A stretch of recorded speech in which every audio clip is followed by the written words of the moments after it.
आणि बुलेटिनच्या सुरुवातीला बातमी कोकणातून आहे आणि ही बातमी राजकीय आहे, कारण कोकणात ठाकरे गटाला मोठा धक्का बसणार आहे। खरं तर हा प्रश्न सध्या उपस्थित झालेला आहे, मात्र आम्ही असं का म्हणतोय तर माजी आमदार राजन साळवी पक्षाला रामराम करण्याच्या तयारीत सध्या दिसताय। निवडणुकीत आणि निवडणुकीनंतर वरिष्ठ नेत्यांनी दखल न घेतल्याची मनात त्यांच्या भावना असल्याचं कळतंय। शिवाय कुटुंबियांच्या मागे पुन्हा एसीबीचा ससेमिरा लागण्याची राजन साळवी यांना चिंता आहे। महिनाभरात राजन साळवी निर्णय घेऊ शकतात। राजन साळवी भाजप की शिंदे यांच्या शिवसेनेमध्ये जाणार या संदर्भात वेगवेगळ्या चर्चा सध्या सुरू आहे। तर राजन साळवी ठाकरेंना धक्का देणार का हे बघणं आता महत्त्वाचं असेल। अधिकचे अपडेट आमचे प्रतिनिधी अमोल कलये यांच्याकडून घेऊयात। अमोल, एकंदरीत आपण जर बघितलं तर राजन साळवी ठाकरेंच्या पक्षातलं अतिशय मोठं नाव आणि तेच आता ठाकरेंना धक्का देणार असल्याचं कळत आहे। काय अपडेट या संदर्भात? नक्कीच राजन साळवी हे 3 टर्म हे रत्नागिरी राजापूरमधून आमदार राहिलेले आहेत आणि निष्ठावान शिवसेनेचे कार्यकर्ते राहिलेले आहेत आणि 3 वेळा ते आमदार देखील निवडून आले आहेत उद्धव बाळासाहेब ठाकरे पक्षाकडून। मात्र आता या निवडणुकीमध्ये त्यांचा पराभव झालेला आहे। मात्र पराभवानंतर वरिष्ठ नेत्यांकडून कोणतीच दखल घेतली गेली नाही, त्याची खंत जी आहे ती राजन साळवी यांच्या मनामध्ये आहे आणि त्यामुळे राजन साळवी यांनी पक्ष सोडण्याचा जवळपास निर्णय घेतलेला आहे। चर्चा ज्या आहेत त्या सुरू आहेत। मात्र नेमकं राजन साळवी भाजपमध्ये जाणार की शिंदे सेनेमध्ये जाणार हा प्रश्न उरलेला आहे। मात्र जास्तीत जास्त जर विचार केला तर राजन साळवी यांचा भाजपकडे जाण्याचा मार्ग जो आहे तो जवळपास मोकळा झालेला आहे। भाजपच्या नेत्यांशी आम्ही जेव्हा चर्चा केली तर भाजपच्या नेत्यांकडे देखील राजन साळवी यांचा ग्रीन सिग्नल असल्याचं भाजपच्या नेत्यांकडून बोललं गेलं। त्यामुळे राजन साळवी भाजपकडे जाणार अशी जवळपास निश्चित आहे तो व्यक्त केली जात आहे। निश्चितच धन्यवाद अमोल, दिलेल्या सर्व सविस्तर अपडेटसाठी। एकंदरीत आपण बघितलं राजन साळवी ठाकरेंना धक्का देण्याची शक्यता आहे, त्यामुळे कोकणातलं जे राजकारण आहे ते चांगलंच ढवळून निघण्याची शक्यता आहे, कारण कोकणाला ठाकरेंचा बालेकिल्ला म्हटलं जातं आणि त्या ठिकाणी राजन साळवी नाराज आहे।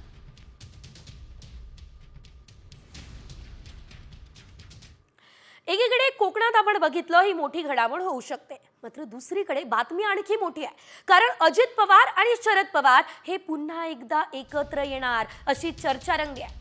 मात्र असं मी का म्हणतेय यामागचं कारण काय तर अजित पवार यांच्या आई अर्थातच आशाताई पवार यांनी तसं थेट साकडं विठुरायाला घातलंय। विठुरायाच्या दर्शनासाठी अजित पवार यांच्या आई आज पंढरपूरमध्ये आल्या, तेव्हा अजित पवार आणि शरद पवार हे एकत्र यावे असं साकडं त्यांनी थेट विठुरायाला घातलंय। नेमकं काय म्हणाल्या अजित पवार यांच्या आई बघूया।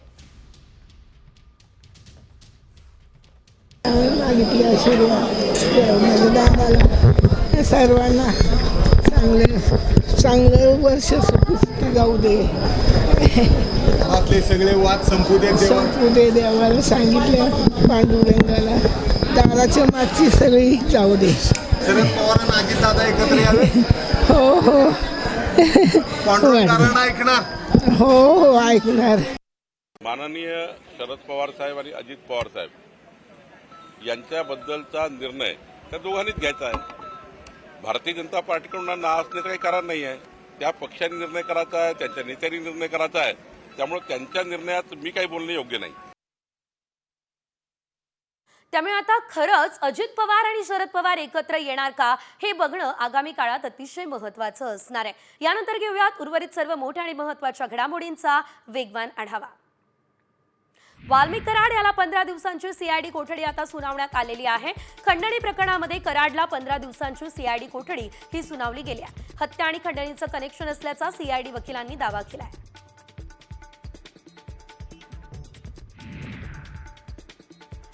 धनंजय मुंडे हेच बीडचे सर्वात मोठे आका असं वक्तव्य आता आमदार सुरेश धस यांनी केलं। सरपंच संतोष देशमुख हत्या प्रकरणात आमदार सुरेश धस यांनी वारंवार बीडचे आका असा उल्लेख केलेला आहे।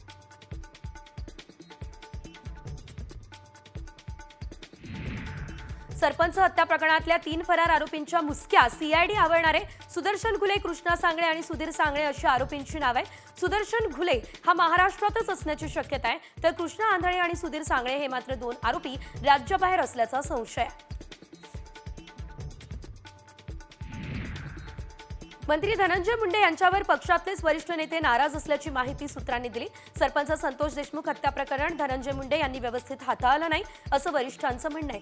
शिवाय या प्रकरणामुळे पक्षाची बदनामी होते अशी भावना सुद्धा नेत्यांची आहे।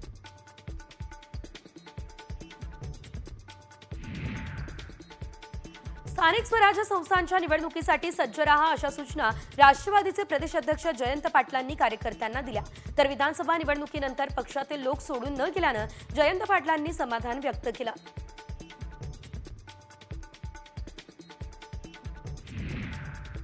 मराठा आंदोलक मनोज जरांगे पाटील आज नांदेडच्या कंधार दौऱ्यावर आहे. शेकापचे माजी खासदार डॉक्टर केशवराव धोंडगे यांच्या द्वितीय स्मृतिदिनानिमित्त जरांगे अभिवादन करणार आहेत. 2024 या वर्षभरात राज्यातील मायबाई जनतेने भरभरून प्रेम आणि आशीर्वाद दिले. विकसित महाराष्ट्र शेतकरी युवा सक्षमीकरणासाठी आणखी जोमाने सरकार काम करणार. 2024 या वर्षातील काही खास आठवणींना मुख्यमंत्री फडणवीसांनी उजाळा दिला. सरत्या वर्षाने महाराष्ट्रातल्या प्रत्येक कुटुंबातील प्रत्येक घटकासाठी काही ना काही दिलंय. प्रत्येक कुटुंबात सुखसमृद्धीची पावलं उमटावीत असं म्हणत उपमुख्यमंत्री एकनाथ शिंदेंनी नवीन वर्षाच्या शुभेच्छा दिल्या. मनमाडमध्ये वातावरणामुळे कांद्यावरती आता बुरशीजन्य रोगांचा प्रादुर्भाव वाढलेला दिसतोय.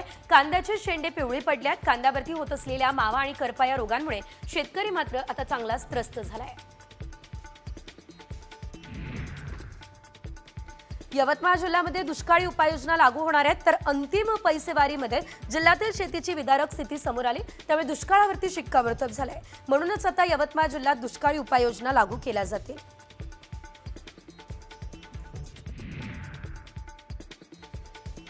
कापूस सोयाबीन नंतर आता तुरीच्या दरात घसरण झाली आहे. काही दिवसांपर्यंत बाजारात तुरीच्या दरात तेजी होती. शेतकऱ्यांची तूर घरात येण्यास सुरुवात होताच दरात मोठी घसरण झाली. खासगी बाजारात नवीन तुरीचे दर 7,000 ते 7,300 इतके आहेत.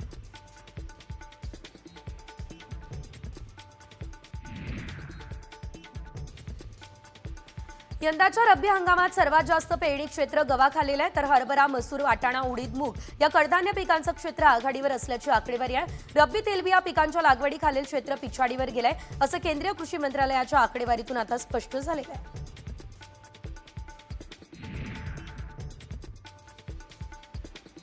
हिवाळा सुरू होताच भाजीपाल्यांसाठी पोषक वातावरण निर्माण झालं. त्यामुळे बाजारात सध्या ताज्या भाजीपाल्या मोठ्या प्रमाणात येत आहेत. उत्पादन चांगलं आहे आणि असं असल्यानं आवकही वाढल्या. भाजीपाल्यांच्या भावात मोठी घसरण झाली असल्याचं सध्या तरी आपल्याला बघायला मिळत आहे.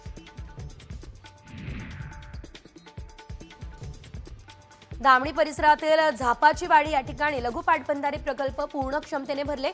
अनेक वर्ष तहानलेली शेती सिंचनाखाली आहे असं असल्यानं शेतकऱ्यांमधून समाधान व्यक्त होतोय. त्यामुळे आता इथे ऊस पीक क्षेत्रात कमालीची वाढ झाली आहे.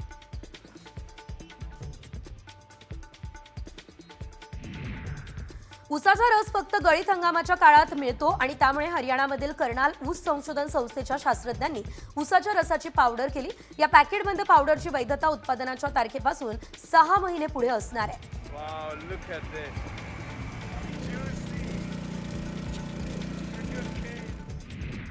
यंदा देशातील हळदीची लागवड वाढली. मात्र पिकाला पाऊस आणि बदलत्या वातावरणाचा फटका बसला. त्यामुळे उत्पादनात घट होण्याची शक्यता आहे. आज देशातील बाजारात हळदीला 12,000 ते 15,000 रुपयांच्या दरम्यान भाव मिळाला आहे.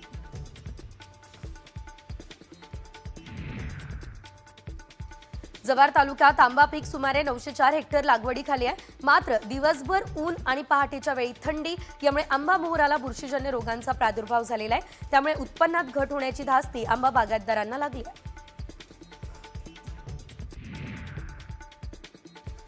वातावरणात प्रदूषण आणि हवेची गुणवत्ता घसरली. त्यामुळे पिकांवर संकट येण्याची भीती शेतकऱ्यांनी व्यक्त केली. शेतीवर रोगांच्या प्रादुर्भावामुळे 2024 हे वर्ष शेतकऱ्यांसाठी नुकसानीचं ठरलं. त्यामुळे चिकू बागायतीमध्ये उत्पादनात प्रचंड घट झाली. तर आंबा बागायतदारांना मात्र मोठा फटका बसला असल्याचं बघायला मिळत आहे.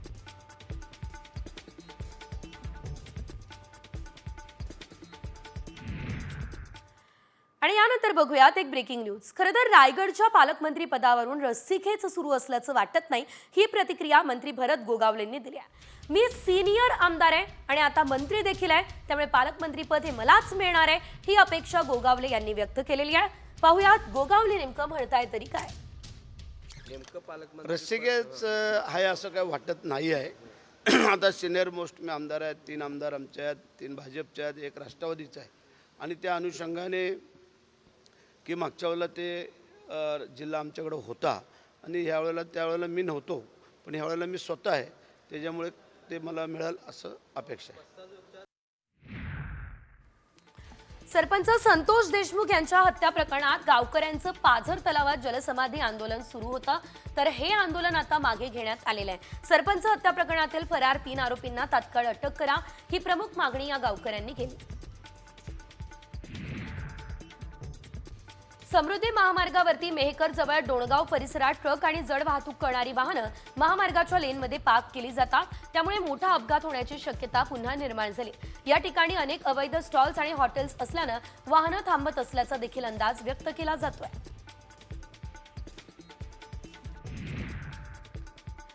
नव्या वर्षी देवदर्शनासाठी निघालेल्या भाविकांवर काळाने घाला घातलाय. सोलापूरमध्ये स्कॉर्पिओ आणि ट्रकचा अपघात झालाय.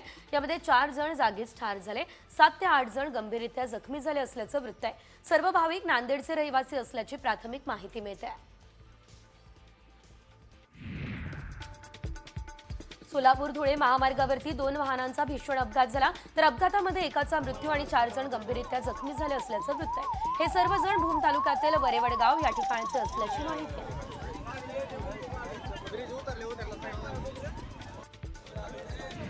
अमरावतीच्या मोर्शी बस स्थानकावर एक तरुणी आणि एक महिला यांच्यामध्ये फ्रीस्टाईल हाणामारी झाली. ही फ्रीस्टाईल हाणामारी पाहायला बघ्यांनी मोठी गर्दी केली. हाणामारीचं कारण अद्याप अस्पष्ट आहे, मात्र हा व्हिडिओ सोशल मीडियावर देखील तितकाच व्हायरल झालाय.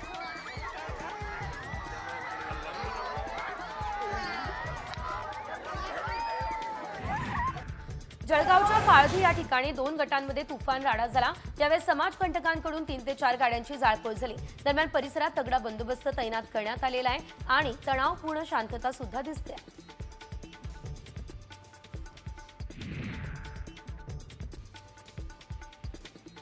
टीम इंडियाचा कोच गौतम गंभीर भारतीय क्रिकेटर्सवरती संतापला. आता बस झालं अशा शब्दात त्यानं क्रिकेटर्सना सुनावलं.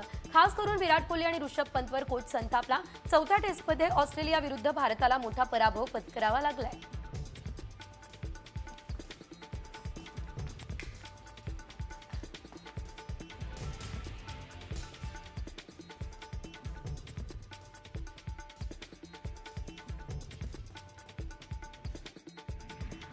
न्यूझीलंडमध्ये नवीन वर्षाचं जल्लोषात स्वागत झालं. न्यूझीलंड या ठिकाणच्या ऑकलंड या शहरात नवीन वर्षाचं फटाक्यांची आतषबाजी करत स्वागत सुद्धा करण्यात आलेलं आहे. 31 डिसेंबर 2024च्या मध्यरात्री 12च्या ठोक्यावर न्यूझीलंडच्या नागरिकांनी नवीन वर्षाचं भव्य स्वागत केलं.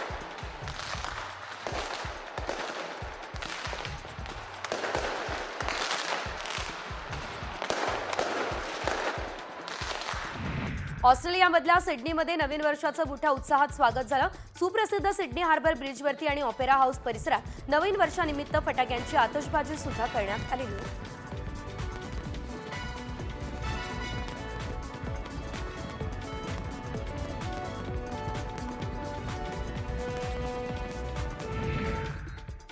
नाशिकमध्ये धार्मिक पद्धतीने नवीन वर्षाचं स्वागत करण्यात आलं. पुरातन रामकुंडावर सहस्त्रदीप प्रज्वलन सोहळा मोठ्या जल्लोषात नवीन वर्षाचं स्वागत करण्यात आलं.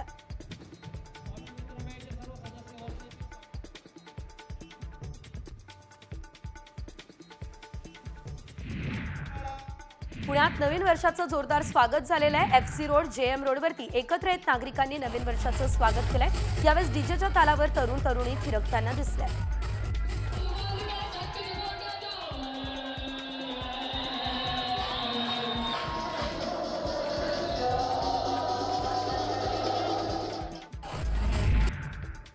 नंदुरबार शहरातल्या श्रॉफ हायस्कूलच्या विद्यार्थ्यांनी सामूहिक सूर्यनमस्काराद्वारे नवीन वर्षाचं स्वागत केलं. शाळेतील 850 विद्यार्थ्यांनी या उपक्रमामध्ये सहभाग घेतला आणि सूर्यनमस्कार केला. शाळेच्या प्रांगणात एक गोलाकार करून दरवर्षी या शाळेचे विद्यार्थी न चुकता नवीन वर्षाचं स्वागत करताना दिसतात. सरत्या वर्षाला मुंबईकरांनी निरोप दिलाय. मुंबईमधील विविध पब, डिस्को आणि क्लब्समध्ये सेलिब्रेशन करण्यासाठी तरुणाईसोबतच अबालवृद्ध देखील मोठ्या संख्येने जमले. सरत्या वर्षाला निरोप आणि नवीन वर्षाच्या स्वागतासाठी मोठी गर्दी या ठिकाणी झाली असल्याचं बघायला मिळालं.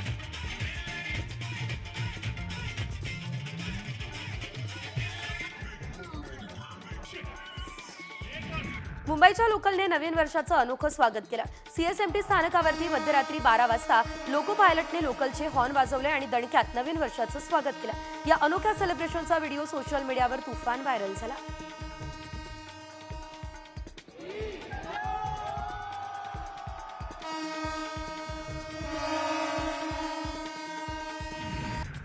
नूतन वर्षाचं स्वागत करण्यासाठी अक्कलकोट श्री स्वामी समर्थ मंदिरात भाविकांची तुंबळ गर्दी बघायला मिळाली। नवीन वर्षाची सुरुवात श्री स्वामी समर्थ यांचा आशीर्वाद घेऊन करण्यासाठी हजारोंच्या संख्येने भाविक अक्कलकोट नगरीमध्ये दाखल झाले।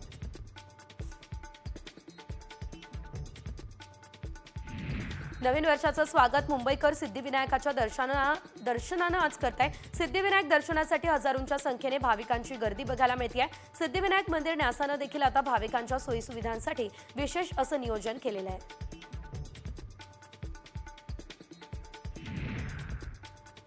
नवीन वर्षाचं स्वागत देवदर्शनाने करण्यासाठी शिर्डीमध्ये भाविकांनी गर्दी केली। देश विदेशातल्या साई भक्तांनी मंदिर परिसर फुलून गेला। मध्यरात्री 12 वाजता फटाक्यांची आतषबाजी आणि वाद्याच्या तालावर नृत्य करत जल्लोषात नवीन वर्षाचं स्वागत झालं।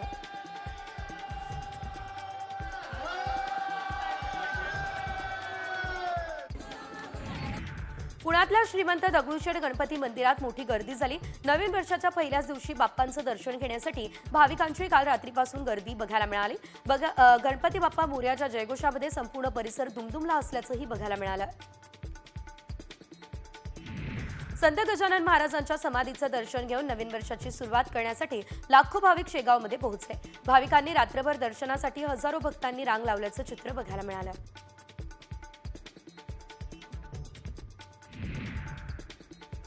तिकडे पंढरपुरात विठुरायाच्या मंदिरात गाभाऱ्याला आकर्षक सजावट करण्यात आली। विविध फळांचा वापर करत मंदिराला आकर्षक सजावट करण्यात आली। विठुरायाचं सावळं रूप अधिकच यामुळे खुलून दिसलं। नववर्षाच्या निमित्तानं हजारो भाविकांनी आज तुळजाभवानी मातेचं दर्शन घेतलं। गेल्या 8 ते 10 दिवसांपासून तुळजापुरात भाविकांची मोठी गर्दी झाली। रात्रीपासून तुळजाभवानी मातेच्या शाकंभरी नवरात्र महोत्सवापूर्वीच्या मंचकी निद्रेला प्रारंभ झालेला आहे। नवीन वर्षाची सुरुवात करण्यासाठी हजारो भाविक हे करवीर निवासिनी श्री अंबाबाई मंदिरामध्ये देवीचं दर्शन घेण्यासाठी दाखल झाले। येणारं वर्ष सुख समृद्धीचं आणि आरोग्यदायी जावो अशी प्रार्थना भक्तांकडून यावेळेस करण्यात आली। धुळ्यात भक्तिमय वातावरण झालेलं आहे। पांझरा नदीची महाआरती झाली आहे। आरतीच्या वेळी भगवान शंकर, पार्वती, प्रभू श्रीराम, सीता आणि गणपती बाप्पा यांचे सजीव देखावे साकारण्यात आलेले होते। तापी नदीच्या धर्तीवर नवीन वर्षापासून आता दर मंगळवारी ही आरती केली जाणार आहे। नववर्षाच्या स्वागतासाठी नागपूरच्या साई मंदिरात सुंदर फुलांची विशिष्ट पद्धतीने सजावट करण्यात आली। विद्युत रोषणाई करण्यात आलेली आहे आणि आज दिवसभर मंदिरात आरती आणि प्रसादाची व्यवस्थाही करण्यात आलेली आहे। नांदेडमधल्या सचखंड गुरुद्वाऱ्यामध्ये फटाक्यांची आतषबाजी झाली आहे। नववर्षाचं जल्लोषात स्वागत करण्यात आलं। गुरुद्वाऱ्याच्या दर्शनासाठी भाविकांनी मोठी गर्दी केली। गुरुद्वाऱ्याला विद्युत रोषणाई सुद्धा करण्यात आलेली आहे।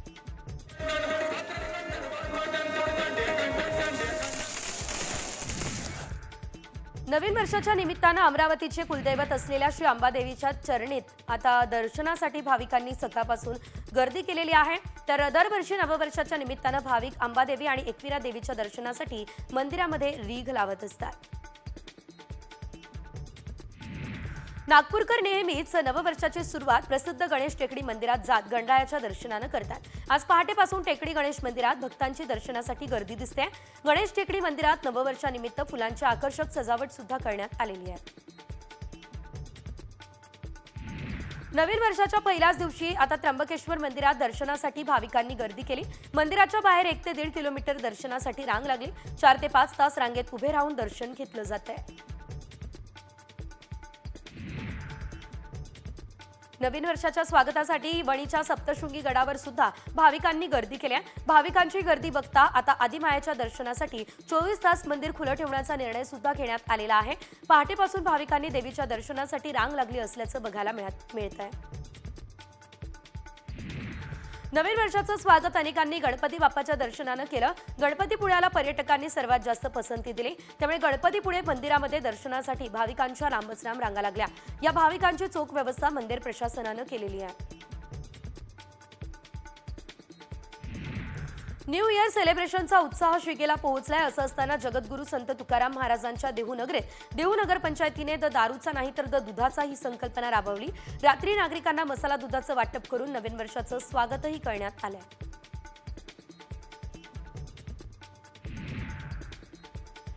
महाराष्ट्रातील प्रसिद्ध पुणे जिल्ह्याच्या जुन्नर तालुक्यात आणे या ठिकाणी रंगदास स्वामी यांची यात्रा सुरू आहे, तर या दरम्यान गरमागरम लज्जतदार आमटी भाकरीची चव चाखायला राज्याच्या कानाकोपऱ्यातून लाखो भाविक भक्त आळे नगरीमध्ये दाखल झालेले आहेत.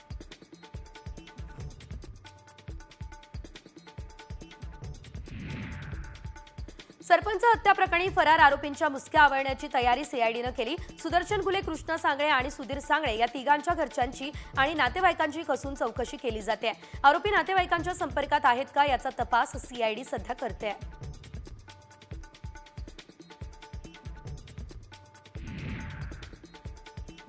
भीमा कोरेगाव शौर्य दिनानिमित्त यवतमाळ या ठिकाणी बसस्टँड चौकात डॉक्टर बाबासाहेब आंबेडकर यांच्या पुतळ्याला अभिवादन करण्यासाठी मोठी गर्दी झाली. विविध सामाजिक संघटनांच्या वतीने रॅली सुद्धा काढण्यात आलेली होती.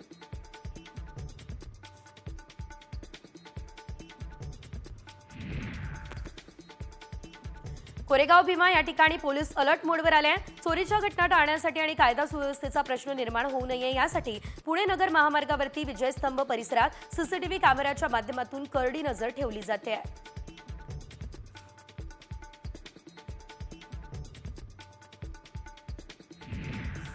कोरेगाव भीमा या ठिकाणी विजयस्तंभावर 207व्या शौर्य दिनानिमित्त रात्री 12 वाजता फटाक्यांची आतषबाजी करण्यात आली. यंदाच्या वर्षी संविधानाचा अमृत महोत्सव असल्यानं विजयस्तंभावर संविधानाची उद्देशिका लावून आकर्षक अशा फुलमाळांनी सजावट करण्यात आलेली आहे. बुद्ध मानवंदना सुद्धा यावेळेस देण्यात आलेली आहे.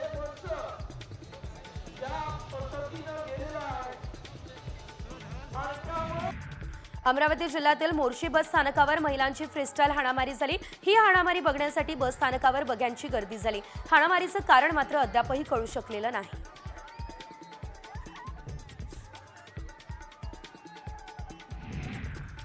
राज्यभरातील सलून आणि ब्युटी पार्लर सेवेमध्ये आता आजपासून दरवाढ करण्यात आली आहे. महाराष्ट्र राज्य सलून आणि ब्युटी पार्लर असोसिएशनने हा निर्णय घेतलाय. राज्यातील ग्रामीण आणि शहरी भागात देण्यात येणाऱ्या सुविधेनुसार दरवाढीचा निर्णय घेण्यात आलेला आहे. राज्य परिवहन महामंडळात 2000 कोटींचा घोटाळा झाला. ही माहिती सूत्रांनी दिली. भाडेतत्वावर बस घेण्याच्या निर्णयाला स्थगिती देण्यात आली. सरकारला अंधारात ठेवून निर्णय बसेस भाडेतत्वावर घेतल्याची माहिती सूत्रांनी दिली. मुख्यमंत्री देवेंद्र फडणवीस यांनी घोटाळ्याच्या चौकशीचे आदेश दिले. व्यावसायिक सिलेंडरच्या दरात कपात करण्यात आली आहे. आज 1 जानेवारीपासून व्यावसायिक गॅस सिलेंडरच्या 14.5 रुपयांनी स्वस्त झालेला आहे. मात्र घरगुती गॅस सिलेंडरच्या दरात कुठलीच कपात करण्यात आलेली नाही.